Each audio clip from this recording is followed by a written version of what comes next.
Bone క్యాస్ట్గా బీసీలు ఉన్నారు, వారిని బ్యాక్ బోన్ క్యాస్ట్గానే నేను గౌరవిస్తాను, నేను వారికి తదనుగుణంగా వారికి నేను ప్రాధాన్యత ఇస్తానని చెప్పినటువంటి వ్యక్తి వైఎస్ జగన్మోహన్ రెడ్డి గారిని తెలియజేస్తా ఉన్నా. అదే చంద్రబాబును తీసుకుంటే అనేక రకాలుగా ఈ బీసీలను ఇబ్బందికరమైనటువంటి అంశాలకు గుర్తు చేసినటువంటి ప్రక్రియ చూస్తూ ఉన్నాం.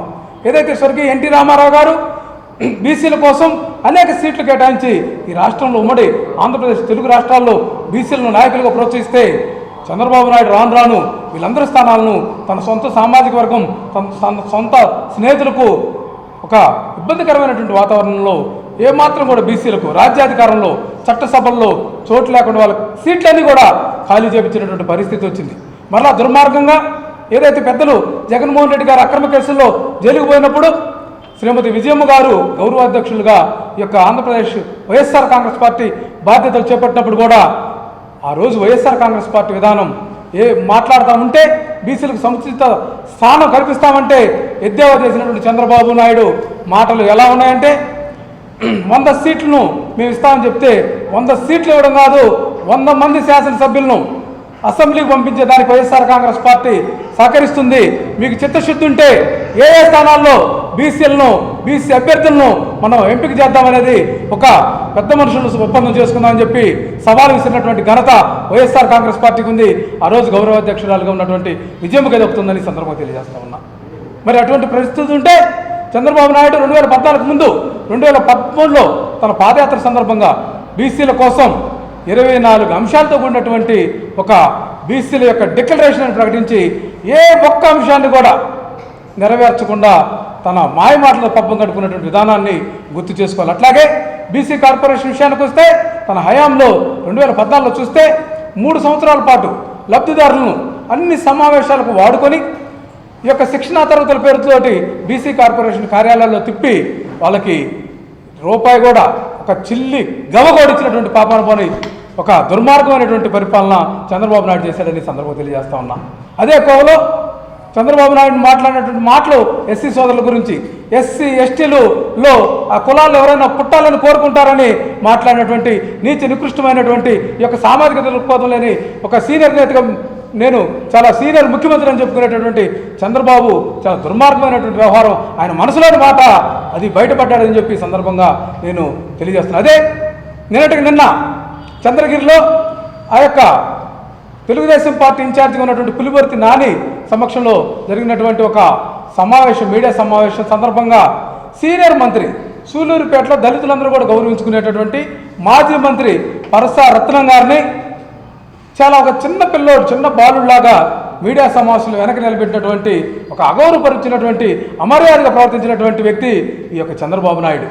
దీని అందరూ కూడా ఈ యొక్క ఎస్సీ ఎస్టీ బీసీ మైనార్టీలు గుర్తుంచుకోవాలా, రాబోయే రోజుల్లో మనం మభ్యపెట్టి ఓట్లు దండుకోవాలనేటటువంటి ఆలోచన విధానంతో కలగలిసినటువంటి పార్టీలు ముందుకు వస్తున్నాయి. ఈ పార్టీల విధానం కూడా మనం పరికిస్తే 2014 సంవత్సరంలో బీజేపీతో కలిసి పవన్ కళ్యాణ్ ఆధ్వర్యంలో జనసేన ఏ ఒక్క సీటు కూడా తీసుకోకుండా రాజకీయ పార్టీ స్థాపించి ఒక్క సీటు కూడా పోటీ చేయకుండా తెలుగుదేశం పార్టీకి మద్దతు ఇచ్చి ఆ రోజు ఓట్లను బేరసారాలు కుదుర్చుకొని ప్యాకేజీలతోటి మీరు పబ్బం గడుపుకున్నది నిజం కాదా అని చెప్పి తెలియజేస్తా ఉన్నా. మరి మీ పార్టీ విధానం ఏంటి? ఆ రోజు అధికారంలోకి వచ్చారు, 5 సంవత్సరాల అధికారంలో కేంద్రంలోనూ రాష్ట్రంలో ఉన్నటువంటి ఈ యొక్క బీజేపీ తెలుగుదేశం ప్రభుత్వాలు ఉంటే ఆ రోజు నోరు విప్పని పవన్ కళ్యాణ్ ప్రత్యేక హోదా గురించి జగన్మోహన్ రెడ్డి గారిని విమర్శించడం సిగ్గుచేటు.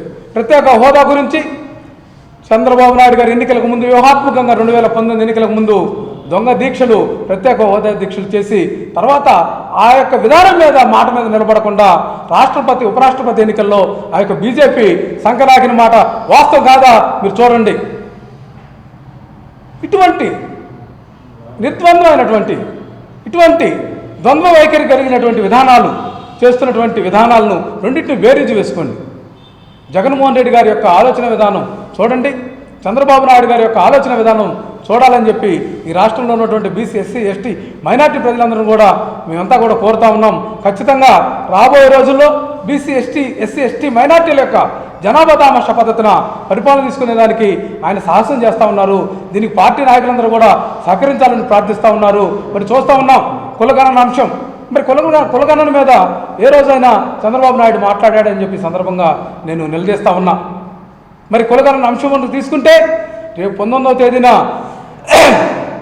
ఈ యొక్క ప్రపంచంలోనే భారతదేశం కూడా గర్వించదగినటువంటి రీతిలో 125 అడుగుల అంబేద్కర్ విగ్రహాన్ని ఈ భారత రాజ్యాంగ నిర్మాత ఏదైతే బడుగు బలహీన వర్గాల యొక్క వాళ్ళ యొక్క ఆలోచన విధానానికి వాళ్ళ యొక్క ఈ యొక్క భారతదేశంలో వాళ్ళ యొక్క మనుగడకు వాళ్ళ యొక్క పురోగతికి సంబంధించినటువంటి విశేష కృషి చేసి భారత రాజ్యాంగంలో అనేక అవకాశాలు కల్పించినటువంటి డాక్టర్ బాబాసాహెబ్ అంబేద్కర్ గారిని ఆ యొక్క విగ్రహాన్ని ఆవిష్కరిస్తూ సమతా సభను ఏర్పాటు చేసి 19వ తేదీన పిలుస్తున్నటువంటి సందర్భంగా కుల గణన కూడా ఈ రాష్ట్రంలో ప్రారంభిస్తామని చెప్పడం ఇది వైఎస్ఆర్ కాంగ్రెస్ పార్టీకి చెల్లింది తప్ప మరొక ఏ కుహానా రాజకీయ పార్టీ కూడా సాధ్యం కాదని పేర్కొంటూ మరి వైఎస్ఆర్ కాంగ్రెస్ పార్టీ బీసీల పట్ల చట్టసభలో రిజర్వేషన్లు కావాలని ప్రైవేట్ బిల్లును ఈ యొక్క రాజ్యసభలో ముందుకు తీసుకొచ్చినటువంటి ఘనత, పార్లమెంట్లో తీసుకొచ్చినటువంటి ఘనత విజయసాయిరెడ్డి గారి నేతృత్వంలో ఆ రోజు పార్లమెంటరీ పార్టీ ఆ యొక్క అధినేతగా ఉన్నటువంటి విజయసాయిరెడ్డి గారి నేతృత్వంలో తీసుకుపోయింది వైఎస్ఆర్ కాంగ్రెస్ పార్టీ. అయితే తెలుగుదేశం పార్టీ ఏమైనా దానికి సహకరించిందా, ఏమైనా దాని గురించి మాట్లాడిందా? ఎక్కడ నిద్రపోతున్నారు? బీసీల యొక్క అంశాల పట్ల మీరు ఏ రోజైనా మాట్లాడారని చెప్పి మేము నిలదీస్తూ ఉన్నాం. ఈ అంశాలన్నింటినీ కూడా క్రోడీకరించుకొని ఖచ్చితంగా వైఎస్ఆర్ కాంగ్రెస్ పార్టీ వైపున ఈ బడుగు బలహీన వర్గాలు ఈ యొక్క బీసీ, ఎస్సీ, ఎస్టీ, మైనార్టీలు ఏదైతే డీబీటీ డైరెక్ట్ బెనిఫిట్ ట్రాన్స్ఫర్ ద్వారా లబ్ధి పొందుతూ అవినీతికి ఆస్కారం లేనటువంటి విధానాన్ని అనేక రకాల ఉద్యోగాలు గ్రామ సచివాలయాల ద్వారా, అట్లాగే రీసర్వే విషయంలో ఎటువంటి ఇబ్బందులు లేకుండా, అట్లాగే ల్యాండ్ అమెండ్మెంట్ యాక్ట్ అని ఈ యొక్క కేంద్ర ప్రభుత్వం 2022లో తీసుకొస్తే ఆ చట్టం వస్తే వివాదాలను సద్దుమరుగుతాయి, ఇక వివాదాలు ఉండవు అనేది ప్రతి ఒక్కరికి తెలుసు.